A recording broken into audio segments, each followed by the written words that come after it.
Növbəti hansı proqramdır ki, cütlüklər arasında zənginləşməyə ciddi şəkildə mane olur, hətta ən yaxşı şərtlər ödənsə belə.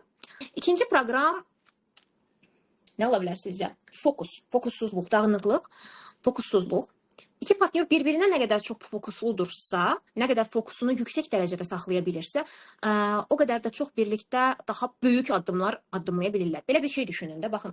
Görmüsünüz ya yox, bəzi yarışlar olur. İki partnyor, belə deyirlər, cütlük bərabər gimnastika ilə məşğuldur, hətta uçuşan şəkildə. Görmüsünüzmü? O ikisinin birbiri ilə ya da məsələn buz kankisi, ikili cütlük şəklində buz kankisi oynayırlar. Necə bir-birinə fokusludur və əgər birinin fokusu digərindən yayınsa, o zaman zibil olur. Yəni o rəqsdə, o gimnastikada fokus dağıldısa, bir-birindən çıxdısa o fokus alınmır. Yıxılma təhlükəsi var, düzdür. Çünki burada zədə təhlükəsi var və burada fokus yayınmamalıdır bir-birindən. Əgər ikisindən biri izləyicilərə baxsa, məsələn, düzdür, ikisindən biri izləyicilərə baxsa, heç cürə alınmayacaq.